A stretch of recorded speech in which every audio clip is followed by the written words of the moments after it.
কলকাতা থেকে মাত্র 3 ঘন্টার দূরত্বেই রয়েছে কথাশিল্পী শরৎচন্দ্র চট্টোপাধ্যায়ের বাড়ি। এই বাড়িতেই তিনি কাটিয়েছিলেন তার জীবনের শেষ 12টি বছর। বাড়িটি আজও ইতিহাসকে আঁকড়ে ধরে দাঁড়িয়ে আছে প্রায় 100 বছর ধরে। কোথায় এই শরৎচন্দ্রের বাড়িটি, কিভাবে আসবেন এখানে, কি কি দেখবেন, সবই রইল ভিডিওটিতে। আর ভিডিও শেষে রূপনারায়ণ নদীর তীরে আরও একটি সুন্দর জায়গার সন্ধান দেওয়া হলো, তাই ভিডিওটি সম্পূর্ণ দেখতে থাকুন।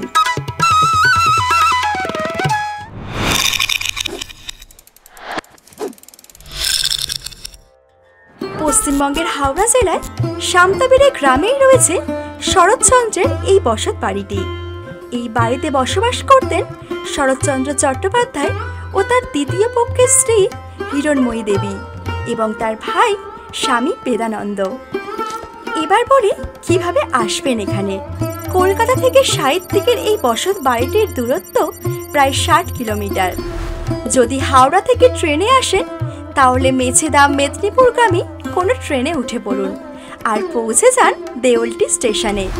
স্টেশন থেকে হেঁটে পৌঁছে যান দেউলটি অটো বা টোটো স্ট্যান্ডে। সেখান থেকে অটো বা টোটো ধরে চলে আসুন কালজয়ী উপন্যাসিক শরৎচন্দ্র চট্টোপাধ্যায়ের বাড়িতে। আর যদি গাড়ি নিয়ে আসতে চান তাহলে NH-16 মানে চেন্নাই কলকাতা হাইওয়ে ধরে চলে আসুন দেউলটি মোড়ে। সেখান থেকে আন্ডারপাস দিয়ে রাইট টার্ন নিয়ে শরৎ রোড ধরে চলে আসুন শরৎকুঠিতে। আমরা আজ চলেছি সায়েন্স সিটি থেকে মা ফ্লাইওভার ধরে।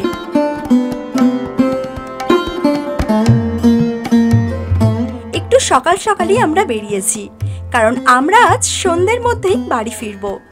মনের মধ্যে সত্যি একটু অন্যরকম রোমাঞ্চকর অনুভূতি হচ্ছিল, কারণ ছোটবেলার থেকে যার লেখা গল্প উপন্যাস পড়তে পড়তে বড় হয়েছি, আজ চলেছি তার বাসগৃহ দেখতে। শহর ছাড়িয়ে একে একে ধুলাগড়, উলুবেড়িয়া, বাগনান হয়ে পৌঁছালাম দেউলটি ক্রসিংয়ে। এবার এখান থেকে আন্ডারপাস দিয়ে রাইট টার্ন নিয়ে শরৎ রোড ধরে এগিয়ে চলেছি শরৎকুটির উদ্দেশ্যে। এবং অবশেষে এসে পৌঁছালাম শরৎকুঠির সামনে।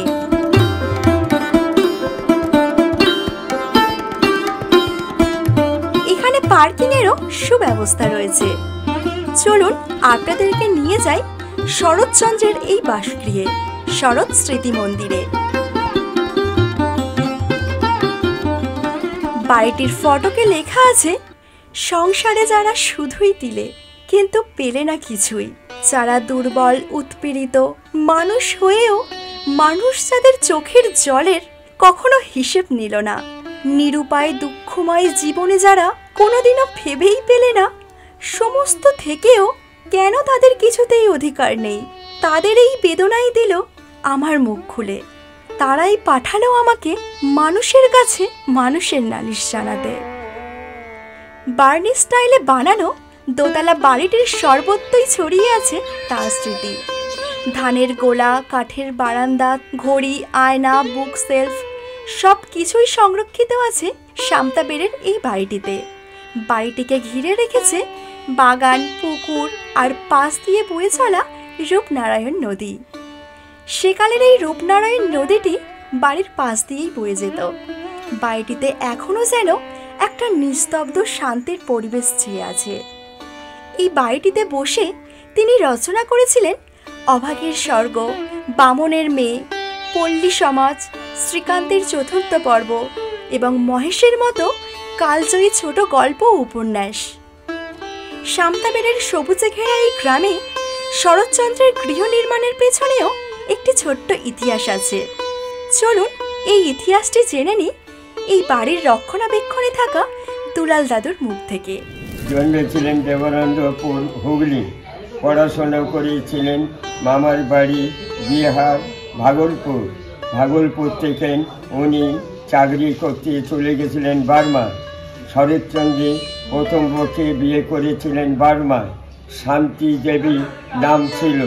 ওখানে একটা ছেলেও হয়। ছেলে স্ত্রী একই সঙ্গে প্লেগ রোগে মারা গেলেন।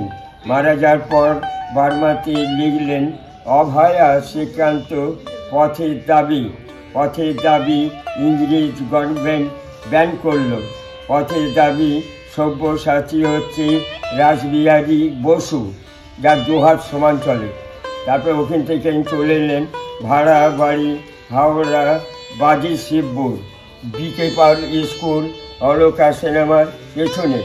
খালি সামটা বেড়ে উনি এখানে এলেন কেন? প্রশ্ন, কেন এলেন? এই বাড়ি থেকে পাশের গ্রাম গোবিন্দপুর, ওনার বড়দির শ্বশুর বাড়ি ছিল অনিলা দেবী। দিদির বাড়ি আসতেন তখন রূপনারায়ণ নদীটা দেখে জায়গাটা পছন্দ হয়ে যায়। 1923 সালে জায়গাটা কিনলেন, 1925 সালে বাড়িটাকে তৈরি করেন, আর 26 থেকে 38 অবধি এই বাড়িতে কাটিয়েছে। এই প্রসঙ্গে বলে রাখি, এই বাড়িটি নির্মাণ করতে সেই সময় খরচ পড়েছিল 17,000 টাকা এবং বাড়িটি নির্মাণ করেছিলেন গোপাল দাস নামের এক স্থানীয় মিস্ত্রি। শরৎচন্দ্রের এই বাড়িটি এখন শরৎ স্মৃতি মন্দির নামে পরিচিত। এই বাড়িটিতে প্রবেশের সময়সীমা হল সকাল 9টা থেকে দুপুর 1টা আর বিকেল 4টে থেকে সন্ধে 6টা। বাড়িটিতে প্রবেশের জন্য কোনো প্রবেশ মূল্যও লাগে না। চলুন আপনাদেরকে ঘুরে দেখাই সমস্ত বাড়িটি। এটি হলো শরৎচন্দ্রের লেখার ঘর। অক্ষত রয়েছে তার ব্যবহৃত কাঠের চেয়ারটিও। ওই জানলা দিয়ে দেখা যেত রূপনারায়ণ নদীর অপরূপ সৌন্দর্য, আর তার কলমে সৃষ্টি হতো কালজয়ী সব উপন্যাস ও ছোট গল্পের। এটা ওনার শয়নকক্ষ। পাশে আছে বই বোঝাই আলমারি, আর দেওয়ালে টানানো আছে দম দেওয়া ঘড়ি। এই খাঁচাটিতে তিনি ময়ূর পুষতেন। এখন ময়ূর পোষা নিষিদ্ধ, তাই খাঁচাটি শূন্যই পড়ে আছে। এই বাড়িতেই কিন্তু আনাগোনা ছিল নেতাজি সুভাষচন্দ্র বসুর, রাসবিহারী বসুর, বিপিন বিহারী গাঙ্গুলির ও দেশবন্ধু চিত্তরঞ্জন দাসের মতো বিভিন্ন স্বাধীনতা সংগ্রামীদের। চিত্তরঞ্জন দাস জেলে যাওয়ার পূর্বে শরৎচন্দ্র চট্টোপাধ্যায়কে দিয়ে গিয়েছিলেন রাধা গোবিন্দের এই মূর্তিটি। মূর্তিটির আজও নিত্য পূজা হয় এই বাড়িতে। রামের সুমতি গল্পে যে পেয়ারা গাছটির উল্লেখ আছে, সেই পেয়ারা গাছ ও কার্তিক গণেশ নামে পোষা 2 মাছের কথা শুনে নেওয়া যাক দুলাল দাদুর মুখ থেকে। পুকুরটা দেখছেন, ওই পুকুরে 2টো মাছ পুষেছিলেন, কার্তিক আর গণেশ নাম দিয়েছিলেন। উনি দুপুরে যখন খেতে দিতেন মাছগুলোকে ডাকতেন, নাম ধরে ডাকতেন। গণেশকে ডাকলে গণেশ আসতো, নেমে গেল। আবার কার্তিককে ডাকলে কার্তিক আসতো। রামের সুমতি 2টো মাছ, কার্তিক আর গণেশ। এবার চলুন নিয়ে যাই বাড়ির পেছন দিকটাতে। এখানে রয়েছে ঠাকুর ঘর ও বাঁশের তৈরি ধানের গোলা।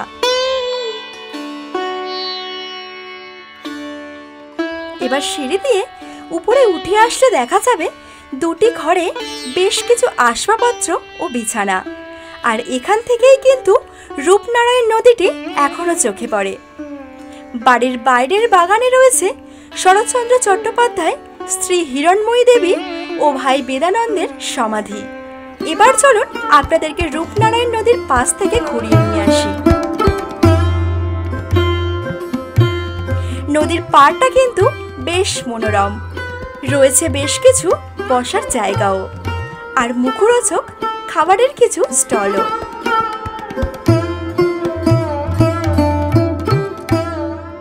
এবার আপনাদেরকে নিয়ে যাব ভিডিওর শুরুতে যে জায়গাটির কথা বলেছিলাম সেখানে, বেনাপুর বিচে। বেনাপুর বিচটি শরৎচন্দ্রের বাড়ির ঠিক অপোজিটেই পড়ে, দেউলটি থেকে 10 কিলোমিটার।